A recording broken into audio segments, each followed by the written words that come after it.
dabalatee kanneen hidhaa keessa jiran miseensonni hoogganoota paartii baaldaraas filannoodhaaf adeemsi kaadhimamtoota galmeessuu jalqabamuusaa boordiin filannoo beeksisee jira. Boordichi hoogganni paartichaa bakka isaan itti dorgomaniif maxxansiisee kan ture waraqaa filannoo miliyoona 1.3 ta'u akka gubamu ajaja dabarsuusaa ibsee jira. Boordichi kana kan beeksise kamisa har'aa mana murtii federaalaa dhaddacha dhimmootii filannoo tokkoffaatti ibsa kenneen ture. Dura teessuun boordii filannoo aadde Burtukaan Miidhagsaa dhaabbatichaaf akka himanitti paartiin baaldaraas kanaan dura bakka kaadhimamtoota galmeessisee ture namoota akka filannootti dhiyaatan barbaadu akka beeksisu karaa waajjira isaanii gaaffiin dhiyaateeraa fi akkuma kanaan paartichi guyyaa kaleessaa kaadhimamtoota haaraa dhiyeeffachuusaa beeksisaniiru. Reeffi koolugaltoota lamaa garba meeditiraaniyaan keessaa argamuusaaf yabalaawwan gama awurooppaatti imalaa turan lama handaara galaana tuunisiyaatti garaganii booda kanneen biroon 20 immoo as buuteen dhabamuu aangawoonni beeksisanii jiru. Murni humna galaanaa tuunisiyaa walumaa gala namoota 109 baraaruu isaanii ministiriin ittisaa roobii kaleessaa beeksisee jira. Koolugaltoonni irra hedduun biyya uffee saharaa gadiirraa gamas dhaqu.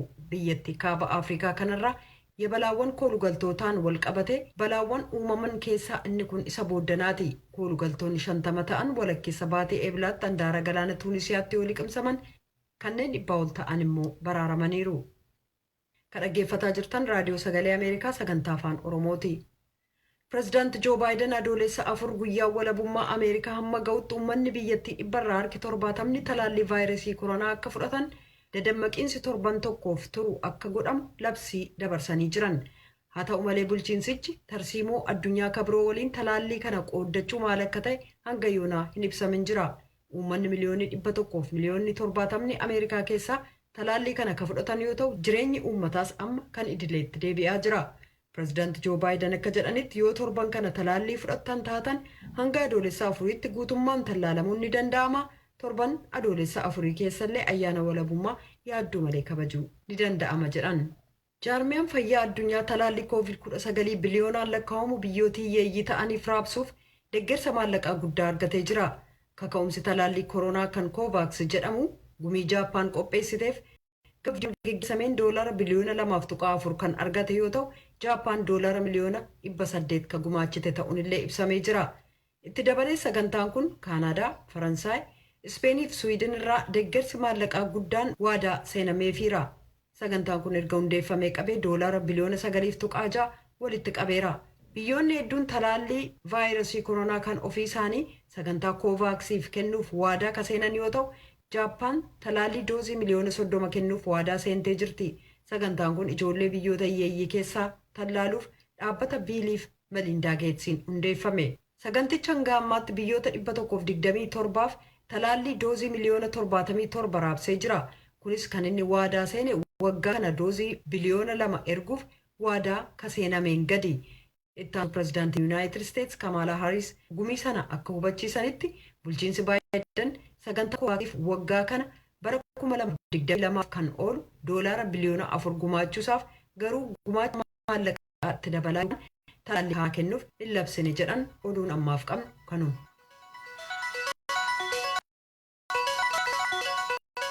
Kan dhaggeeffataa jirtan Waashingtan DC irraa ka darbu raadiyoo sagalee Ameerikaa sagantaa afaan Oromooti.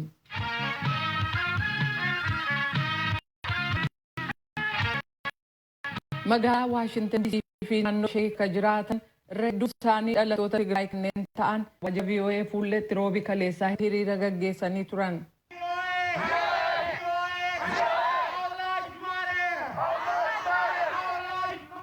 Raadiyoon sagalee Ameerikaa keessumaa kutaan gaanfa Afrikaa gabaasa loogii qabu dhiyeessaa dhiittaa mirga namoomaa Tigraay keessaa ibsuun hin gabaafne qajeelfama gaazexeessummaa cabsee jira jechuun mormii isaanii dhageessisan. Hiriirtota keessaa tokko ka ta'an Mitsilaal Girmaa akka jedhanitti duguuggaa sanyii Tigraay keessaa VOA'n gabaasaan jiru kan mormuuf akkasumas waggootii darban 30f uummata Tigraay irratti gabaasa loogii qabu dabarsaa waan tureef itti gaafatamni akka jiru keessumaa loltoonni Itoophiyaa Eertiraa fi meeshaaleen bulchiisa naannoo Amaaraatiin ajjechaan Tigraay keessatti gaggeeffamu dubartoonni gudeedamuu barbadaa'uu fi beelli namni beekaade dhaqqabaatu jiru VOA'n waan tokkoon gabaasni jedhan. VOA'n meeshaa ololaa mootummaa Itoophiyaa Eertiraa ta'eera jechuun kanneen hiriiraan keessaa obbo Za'amaan Alamsagid akka jedhanitti በትግራይ ላይ ያለው የተዘባ ያዘጋገብ ሁኔታ ለመቃወም ይሄ መሪ 10ኛ ወይ 12ኛ ጊዜ ሊሆን ይችላል። ተደጋጋሚ ብዙ ጊዜ ሰላማዊ ሰልፍ አድርገናል። እዚህ Tigraayin kan ilaaleen gabaasa sirriin taane gabaafamuu mormuun yeroo 10 yookaan 12 sana caalaa hiriirree turre. Dhukkubi kun ammayyuu gadhiisaan jiru. Amma uummanni Tigraay humna alaa fi keessaan jeefamaa yeroo jirutti humnaan gudeeddiin lafa jirutti gabaasa madaalii isaa eegeen dhiyeessine. Kanas VOA irraa gaazexeessaan itti toluu dinnaan dhiisee bahe ibsee jira. Kanaaf kun dhaabachuu qaba. Waajjira dilaala nuti baafnuun bulu waan ta'eef kana mormuuf dhufnee jedhan. Bulchiinsi VOA haala kana qoratee hojjeta dogoggora hojjetan ittiin jedhan itti gaafatamuu akka godhaniifis hiriirtonni kun gaafatanii jiru jechuudhaan Habtaamu Siyyuum gabaasee jira. Haala Tigraay keessaa fi akkaataatti raadiyoo sagalee Ameerikaa gabaasu kan ilaaleen dhalattoonni Tigraay magaalaa Waashintan DC keessa kan jiru waajjira VOA fuulletti roobii kaleessaa hiriiraniif raadiyoon sagalee Ameerikaa deebii kennee jira. Kunis VOA'n Itoophiyaa fi bulchiisa naannoo Tigraay kan ilaaleen haala madaalawaaf sirrii ta'een gabaasuuf kan danda'ame mara godhee jira. Walitti bu'iinsa kutaa sanaa kan ilaaleen wanni namootatti dhaga'aman jajjaboo jira. Nuti deeggartoota hundaarraa kan dhageenyu qabna. Kaayyoon keenya gaazexeessummaa waan qabatamaa irratti hundaa'e waan ta'eef komee dhiyaatan qonnee tarkaanfii fudhanna.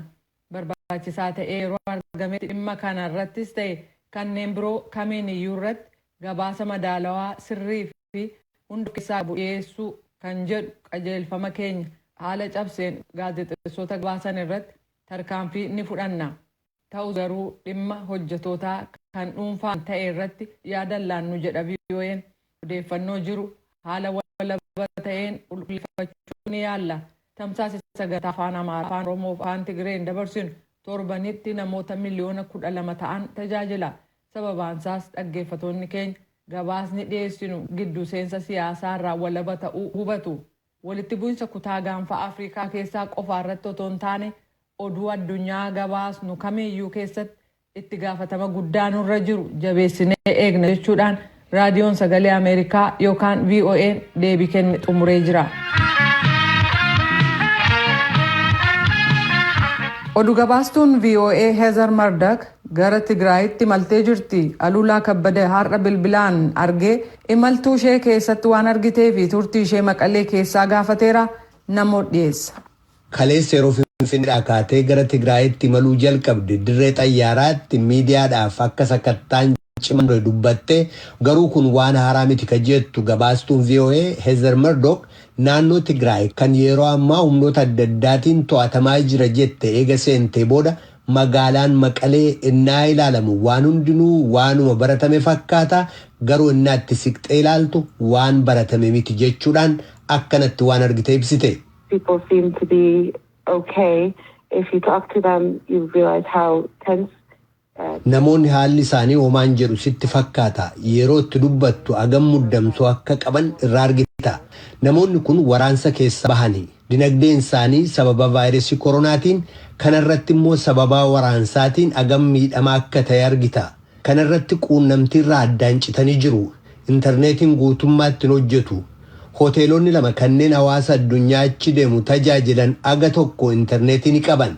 Garuu inniyyuu sirriitti hin hojjetu. Naannoon sun quunnamtii naannolee kaaniirraa biyyattiirraa guutummaatti citeera jechuun ni danda'ama. Akkasuma immoo meeshaalee waraanaa aga kana baay'atu magaalaa sana keessatti arguun haala arguun baratame miti jette gabaastuun VOA Heezar Mardak. Har'a guyyaa jalqabaa ishee kanatti mooraa namoota manaaf qe'ee ofiirraa buqqaanii daawwachuu ishee ka dubbatte Heezar haala mooraa sana keessaas akkana jechuun ibsitee jirti. The conditions in the camps are quite dire, although not as. Haalli mooraa sana keessaa baay'ee gaddisiisaadha. Garuu akka isaan jedhanitti aga magaalotaaf gandeen isaan irraa dhufanii gaddisiisaa miti.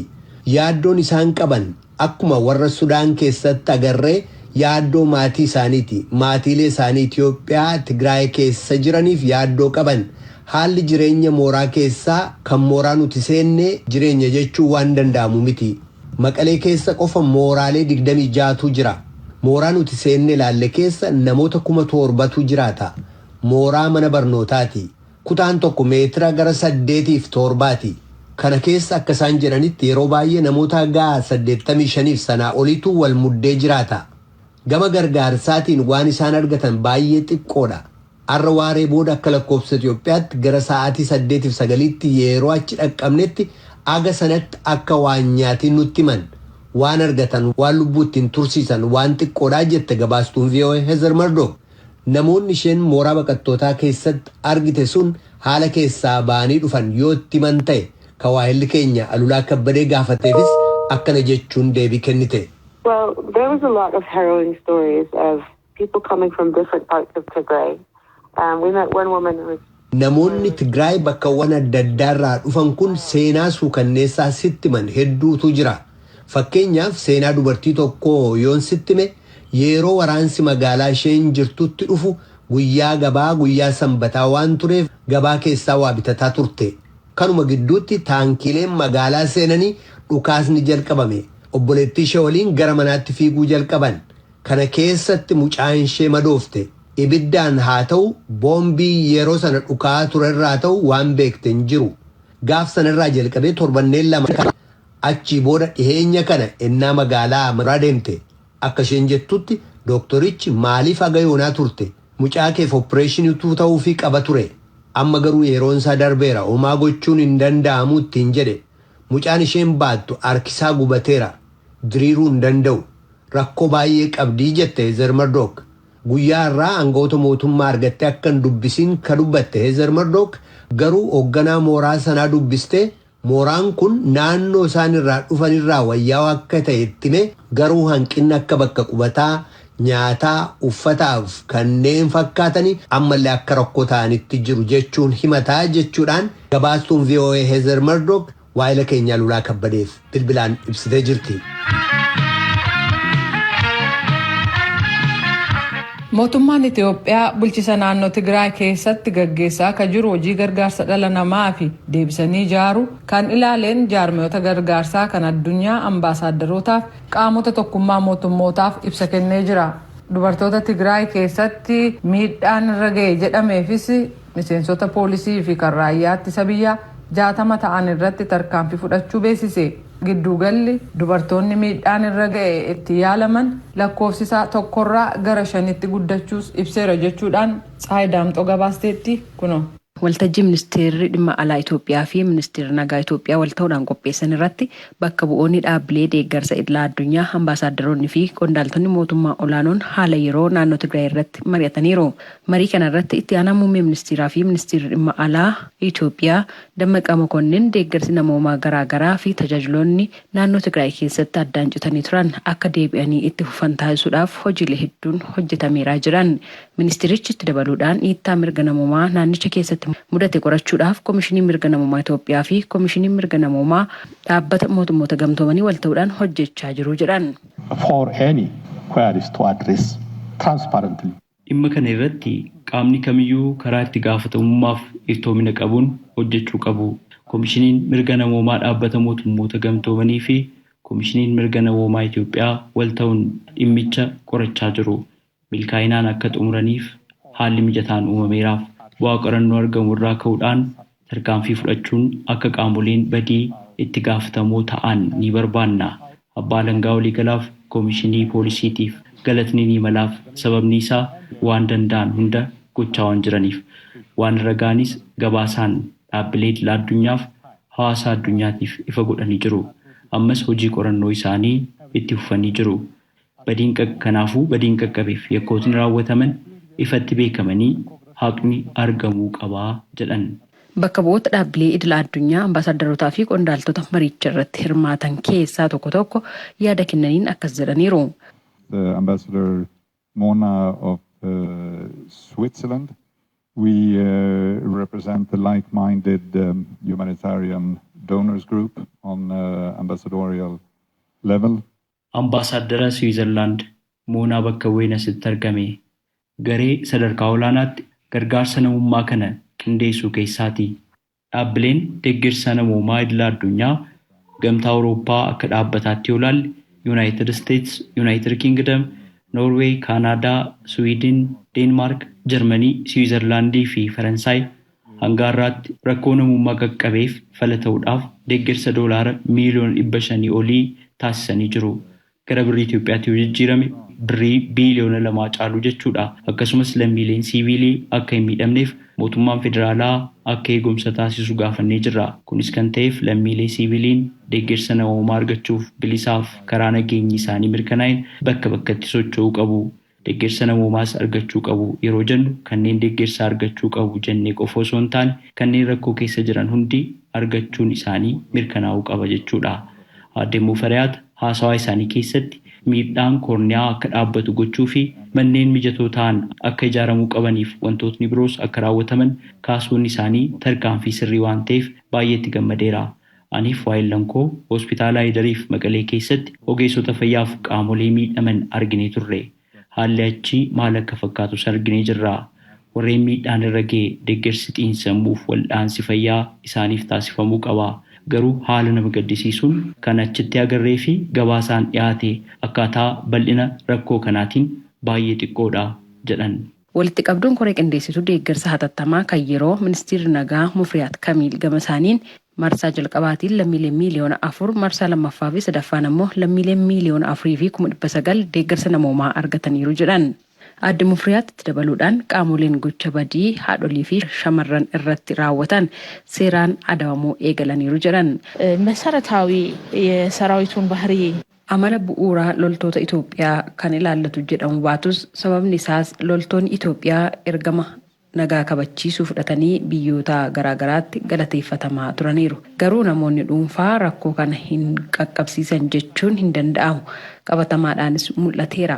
Kanneen rakkoo kana uuman lammiilee siiviilii irratti miidhaa qaqqabsiisan dhimma kana ilaalchisuudhaan qorannoon taasifamee jira. Ammatti miseensonni poolisii fi raayyaa ittisaa gudeeddaa shamarraniif haadholii irratti raawwatan 60 ta'an tarkaanfiin irratti fudhatameera.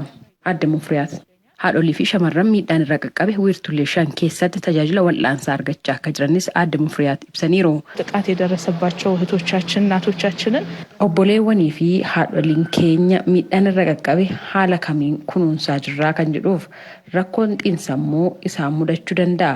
Yeroo rakkoon akkasii isaan irra qaqqabu wal'aansa akka argataniif ogeeyyiin fayyaa ramadamanii fi tajaajila kennaafii jiru.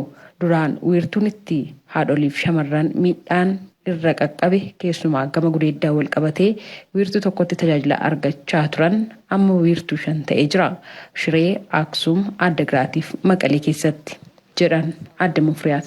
Naannoo Tigraay keessatti bu'aa barbaadamu fiduudhaaf qaamoleen deeggarsa taasisaa jiran kan idila addunyaa ammas tumsa isaanii cimsanii itti fufuu qabu jechuun waamicha taasisaniiru. Aadde Mufriyaat gabaasa raadiyoo sagalee Ameerikaatiif Tsahaay Daamxoo Finfinneerraa. Kan dhaggeeffataa jirtan Waashingtan DC irraa ka darbu raadiyoo sagalee Ameerikaa sagantaa afaan Oromooti. Qophii fayyaa. Yuunivarsiitii Amboo keessatti gidduugalli qorannoo yookaan laaboraatoorii namoota qorannoo vaayirasii koronaa irratti gaggeesse keessaa dhibbantaa 30 hanga 40 kanneen ta'an dhukkuba kanaan qabamuu agarsiiseera jedhe. Gama biraan gidduugalli yaalii COVID-19 hospitaala Guudar ammoo yeroo ammaa nama tokkorraan kan hafe namni vaayirasii koronaan qabamanii yaalamaa turan ka biroonni fayyanii hospitaala keessaa ba'aniiru jedheera. Kanumaan wal qabatee jiraataan magaalaa Amboo yeroo dhiyootti dhukkuba COVID-19 irraa fayyuusaa dubbate tokko dhukkubicha hamaa waan ta'eef dursanii of eeggachuun baay'ee barbaachisaadha jechuun ergaa dabarsee jira. Naakoor Malkaa Finfinneerraa gabaasanuu erge qaba. Obbo Gonfaa Mootii jiraataa magaalaa Ambooti. Maanguddoo waggaa 77 ta'uu isaaniis kan dubbatan COVID-19 qabamanii guyyoota 20 ta'aniif hospitaala Gudariin seenanii akka turan dubbachuudhaan dhibeen kun balaafamaa waan ta'eef namootni irraa of eeggachuu qabu jechuun dhaamu. Lammatas deebi'ee naqamuu danda'a kanan jedhu manumatti taa'eetan waan jechaa jira. Nama muraasa malee inni kaan ammamuu waan inni kaawwatee kan deemu baay'ee akkanumatti maaskiillee kaawwachuu dhiisanii akkasumatti kan deeman turre caala. Akkuma kootti yoo nama dhukkubeera ta'aate dhibeen isaa balaafamaadha. Humnaa ol lama miidhaa ani mataa kootii guyyaa 20 sana bifti kiyya harki kiyya hin hojjetu Manneen magaa warri achi keessatti nama yaalamtu baay'ee nama gargaaraniif nama irratti egaa amma ta'e damdamadheetuma ta'e.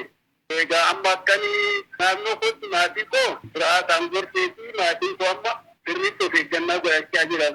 Naannoo kiyyattis immoo nama argi garuu ilmanitti dhiyeessaa akka balaafamaa ta'e naannoo kiyya sirriitti beeka.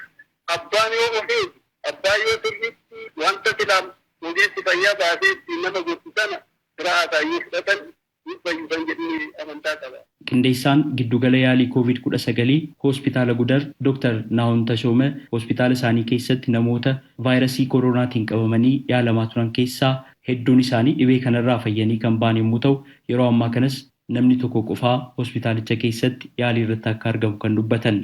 Waggaa tokko darbe keessattis namoota yaala COVID-19 taasifachuuf hospitaala Gudariin seenan keessaa namootni 28 lubbuu isaanii dhabuu dubbatanii jiru. Torbee kana asitti dhukkubsataa haaraa simachaan jirru ergamaan jiru jechuudha.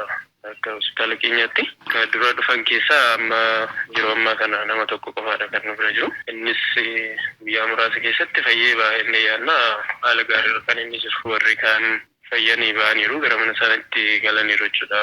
Kaleessaaf dheengadda keessa. Hagamma walii galatti nama 366 kan nuti simannee tajaajila kennanii fi kanneen keessaa kan lubbuun isaanii nu biratti darbee walumaa galatti jechuudha. Hangammaatti nama 28 qofa. Kanaan ala warri kaan fayyanii ba'anii jechuudha. Gama biraatiin qindeessaan giddugala qorannoo laaboraatoorii COVID-19 Yuunivarsiitii Amboo obbo Wagii Toosisaa laaboraatoorii isaanii keessatti namoota qorannoon vaayirasii koronaa taasifamaafii jiru keessaa nama 100 keessaa 30 hanga 40 kan ta'an vaayirasii koronaatiin qabamuu isaaniiti kan bira gahamaa jiru jedhan. Hangarratti nama 31,000 fi 322 kan qonnaa gaggeessine walumatti qabatti gaafa poozitiivii isaadhaan 3,000 siqa 2,995 kan adda baasne hanga ammaatti poozitiivii yeroo dura komitii sarvulaansi akka hojjechaa ture walumatti qabatta hawaasa keessa galameetti hawaasa keessa maal fakkaata kan jedhu ture ka dura ilaalamaa ture amma garuu karaa dhukkubsattoota warra shakkamtoota jedhan tajaajilli itti kennamuu irraa kan baay'inaan dhufu lakkoofsa hir'ateera haa ta'u malee baay'inni immoo nama dhukkuba kanaan qaban immoo ol dabale dura inni ilaallu juunii 27 jalqabnee hanga Mee waraqaa irratti yoo ilaalle naannoo 8.4 ture. Amma garuu guyyaa gabaabaa ammaatti mannitti kana torbee keessatti ilaalle amma parsantaan amma 30-40 kana gidduutti akka baay'inaan arga. Kunis maal tolu kaasee inni dura sarvilaansiin ijaajjetameef inni ammaa garuu dhukkubsattoota shakkamtoota keessaa. Fakkeenyaaf gaafa Mee 12 fakkeenyaaf yoo sitti bee nama 49 keessaa nama 18 pozitiividha. Kana jechuun naannoo 46 Ragaa hospitaalaa immoo yoo ilaalle fakkeenyaaf amma hospitaalli jalqabaa Gudarii yeroo ammaa kana namoonni achitti yaalaman lakkoofsaan baay'ee xiqqaa ta'uudha. Ragaan arganne kan agarsiisu tarii namoonni qorannoodhaan isin biratti akka COVID-19 qabaman adda baafaman garam deemu eessatti kan yaalii isaanii hordofan. Akka garuu odeeffannoon ani qabutti warra poozitiiviin ta'an hundi achi galuun dirqama miti. Qaama tiriikimenti gaa'elaayiliin xiqqoo fooyyeera. Of eeggannoo akka taasisu godhama namni suni hawaasaafis ofiisaatiifis maatiisaafis akka of eeggannoo taasiseeti mana isaatti qophaasaa akka turuun taasifama. Haalli isaa ulfaataa ta'ee humnaa ol yoo kaan dhukkubichaa itti cimee malee of eeggannoodhaan iddoo biraa turuu danda'a jecha.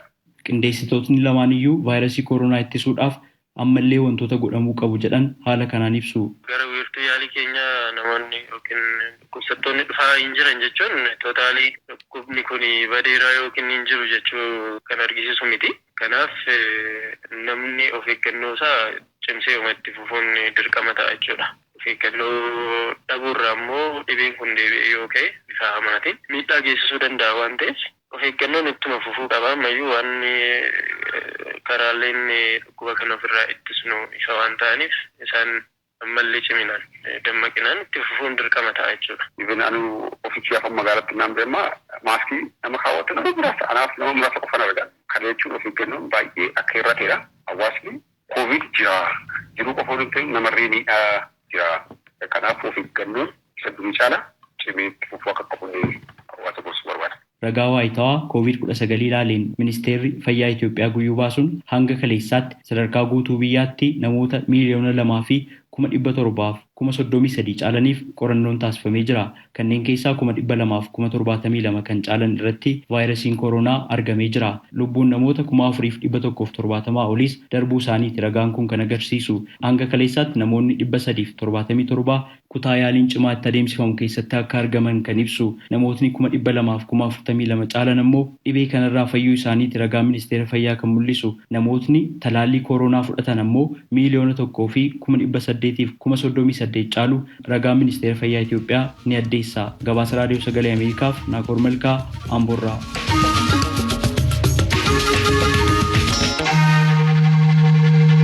Raadiyoon sagalee Ameerikaa galgala keessaa sa'a 2:00 jalqabee hanga sa'a 3tti meetir baandii 22,25,31 irratti wiixataa hanga jimaataatti qophii afaan Oromoon dabarsa irratti raawwata. Qophii boruutiin walitti deebinaa nagaatti bulaa. Amma sagantaa afaan Amaaraatti itti fufa.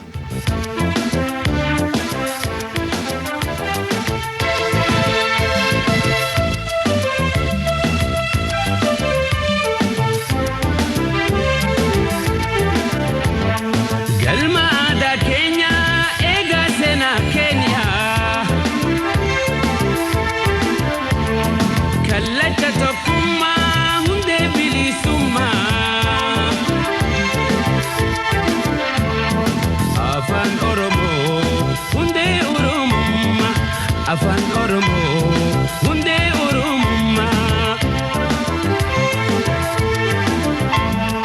gurratti mi'aawa yaa'an sagalee kee cirracha bishaanii baay'ini jajjagee gurratti mi'aawa yaa'an sagalee kee cirracha bishaanii baay'ini jajjagee kan rafe dammaqsa wayituuf walaloon kee lakkaawameen dhumu hibboof makmaaksike kan rafe dammaqsa wayituuf walaloon kee lakkaawameen dhumu hibboof makmaaksike galma aadaa keenya eegaa seenaa keenya kallacha tokkummaa hundee bilisummaa afaan Oromoo hundee Oromummaa afaan Oromoo hundee Oromummaa gurratti mi'aawa yaa'an sagalee kee cirracha bishaanii baay'ini jajjagee gurratti mi'aawa yaa'an sagalee kee.